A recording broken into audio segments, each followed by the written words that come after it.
Dear friends, welcome to our channel. एक बार पुनः आपका स्वागत है। तो आज हम एक बहुत इम्पोर्टेंट टॉपिक पर बात करने वाले हैं, बाउंड्रीज एंड बाउंड्री मार्क्स, सीमा और सीमा चिन्ह। इस लास्ट स्टूडेंट के लिए इम्पोर्टेंट है। इसमें इसका इस चैप्टर से एक पूरा लॉन्ग क्वेश्चन आता है और एग्ज़ाम में पूछा जाता है, और किसान भाइयों के लिए भी बहुत उपयोगी जानकारी इसमें मिलेगी। और ये पूरा चैप्टर सेक्शन 20 से लेकर के सेक्शन 28 तक डिफ़ाइन किया गया है और बहुत सिस्टमेटिक वे में डिफ़ाइन किया गया है। आप इसको एक दो बार सुनकर इसको तैयार कर सकते हैं। तो आइए, मैं सबसे पहले स्टार्ट करने के लिए section 20 and demarcation of boundaries, सीमा का निर्धारण और सीमांकन। सेक्शन 20 बताती है कि देखिए, किसी भी गांव में और उस गांव के चारों ओर उस गांव की एग्रीकल्चर लैंड होती है, और जहां तक वो एग्रीकल्चर लैंड उस गांव की होती है, वो उस हद तक, उस सीमा तक जो वो एक बाउंड्री बना लेती है, गांव के चारों ओर लाइन बना लेती है। जैसा आप इस पिक्चर में देख पा रहे हैं, रेड कलर से ये इस गांव की सपोज दैट एग्रीकल्चर लैंड है, तो ये बाउंड्री मानी जाएगी। इसको विलेज बाउंड्री भी कहते हैं। तो इस विलेज बाउंड्री पर गांव के जो चारों ओर बनी हुई है, इस पर सीमा चिन्ह, बाउंड्री मार्क्स लगाए जाएंगे, और जिसको हम सीहद्दे भी बोलते हैं। सीमा चिन्ह सभी कॉर्नरों पर लगाए जाएंगे, और ये जो सीहद्दे होते हैं जनरली सीमेंट के बने हुए होते हैं। ये सेक्शन 20 में मेंशन है। नेक्स्ट आता है section 21, obligation regarding maintenance and repair of boundary marks, सीमा चिन्ह का अनुरक्षण और मरम्मत करने का दायित्व। ये ऑब्लिगेशन किसका है? लगे हुए बाउंड्री मार्क्स हैं, उसकी देखभाल करने का जो दायित्व है वो संबंधित किसान का है। जिस किसान की एग्रीकल्चर लैंड है वहाँ उसको देखभाल करनी है, और उसको यदि वो डैमेज हुआ है, डिस्ट्रॉय कर दिया गया है, तो उसको अपने खर्चे पर वह किसान दुरुस्त कराएगा। ये उसकी जिम्मेदारी है। और यदि वो भूमि किसी किसान की नहीं है, वो कोई सार्वजनिक उपयोग की भूमि है, चरागाह है या बंजर भूमि है, तो वो निश्चित ही ग्राम पंचायत के अंतर्गत आती है। तो ये दायित्व ग्राम पंचायत का है कि उसके मेंटेनेंस और रिपेयर के लिए ग्राम पंचायत उत्तरदायी होगी। ये सेक्शन 21 बताती है। नेक्स्ट देखते हैं section 22, destruction of boundary marks, सीमा चिन्ह को नष्ट आदि किया जाना। देखिए, इसमें सबसे पहले लेखपाल पर थोड़ी सी प्रकाश डालते हैं। प्रत्येक गांव में एक हल्का लेखपाल होता है।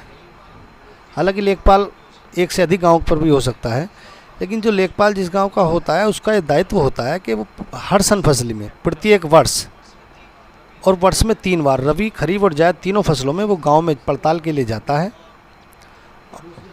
राउंड पर जब जाता है तो उस राउंड पर जाता है इसलिए उसकी ड्यूटी भी है, वो उसके पास एक रिकॉर्ड होता है, खसरा रिकॉर्ड।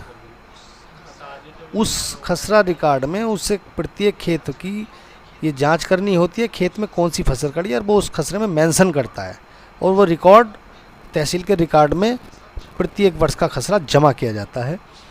तो वो जब उस पड़ताल के लिए जाता है हल्का लेखपाल, उसको ये भी देखना होता है कि जो गांव की बाउंड्रीज है और जो वो गांव के बाउंड्री पर जो बाउंड्री मार्क्स लगे थे वो कोई डैमेज तो नहीं कर दिया गया, कोई डिस्ट्रॉय तो नहीं कर दिया गया।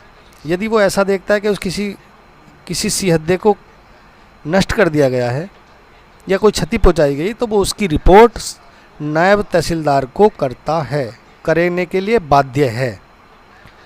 और जब नायब तहसीलदार ऐसी रिपोर्ट से संबंध की भी अपनी समरी इंक्वायरी कराता है, और इंक्वायरी करने के बाद अपनी रिपोर्ट, अपनी संस्तुति यानी रिकमेंडेशन एसडीओ महोदय को प्रस्तुत करेगा। ये सेक्शन 22 में मेंशन की गई है। आइए देखते हैं next section 23, power to require erection, repair और रिन्यूअल ऑफ बाउंड्री मार्क्स, सीमा चिन्ह का निर्माण, मरम्मत या नवीनीकरण करने की अपेक्षा करने की शक्ति।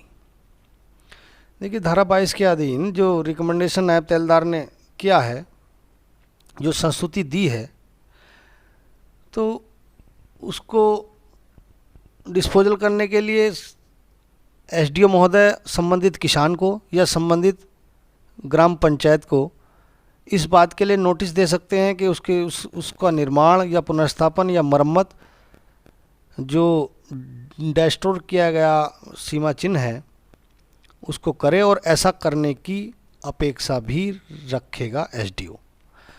और नेक्स्ट आता है, यदि ग्राम पंचायत या वह टेन्योर होल्डर तय समय सीमा के अंदर उसको दुरुस्त नहीं करता, तो उपजिलाधिकारी को ये पावर है कि उस सीमा चिन्ह को पूर्व की भांति उसका निर्माण, पुनर्स्थापन, मरम्मत या प्रतिस्थापन करा सकता है। और ऐसी जो खर्च उसमें आया है वो उस संबंधित ग्राम पंचायत से, यदि ग्राम पंचायत के क्षेत्र में वो सियद्दा था, और यदि वो किसी खातेदार, किसी टेन्योर होल्डर के लगी हुई भूमि से वह सियद्दा लगाता, तो उससे खर्च वसूल कर सकता है। ये सेक्शन 23 बोलती है।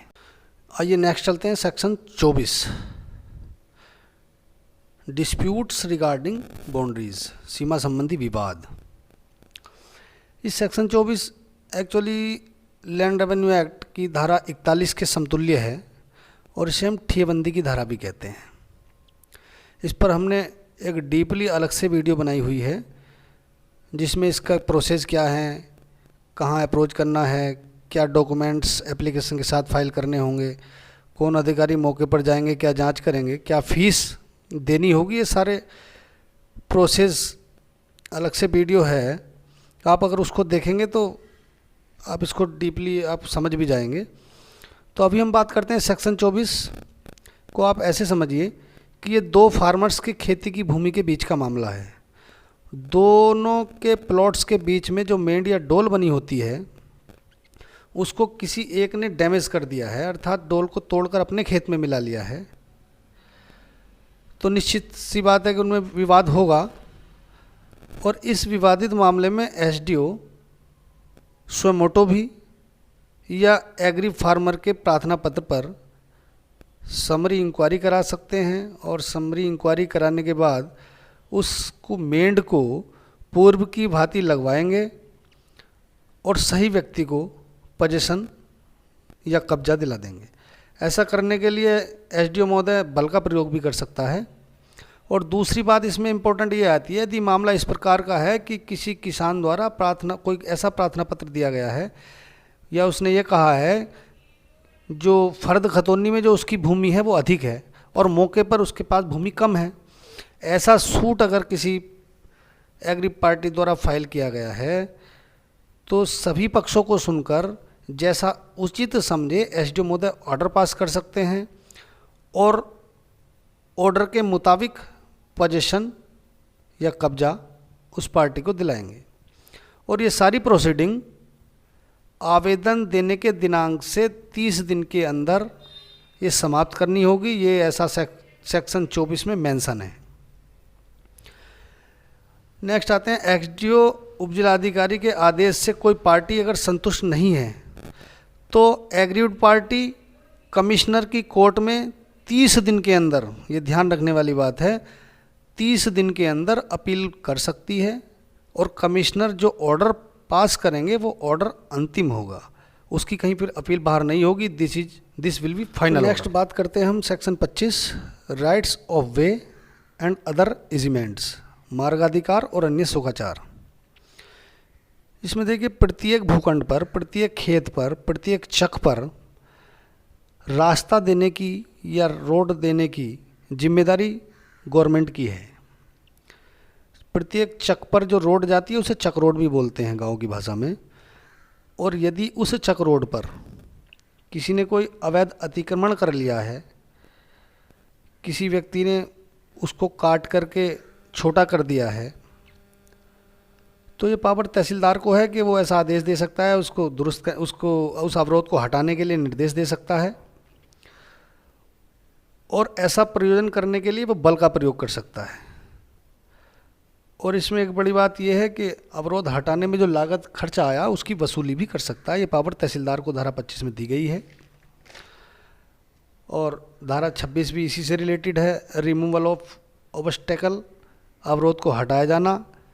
यदि तहसीलदार को ये पावर है धारा 26 में कि कोई सार्वजनिक सड़क है, कोई सार्वजनिक रास्ता है, सार्वजनिक भूमि है और उस पर किसी ने इल्लीगल कोई रुकावट पैदा कर दी है, तो ऐसी सड़क या जलमार्ग या जल के रोध को हटाने का निर्देश तहसीलदार दे सकता है और उसको हटाने के लिए बल का प्रयोग कर सकता है। ये पावर जैसे सीआरपीसी की सेक्शन 133 में एसडीएम और डीएम को है, उसी प्रकार से तहसीलदार को ये पावर दी गई है।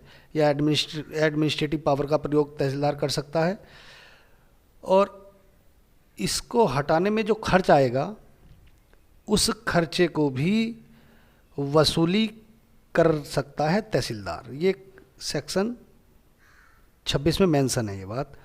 नेक्स्ट आता है धारा 27, revisional power of sub divisional officer, उप जिलाधिकारी को पुनरीक्षण संबंधी शक्ति।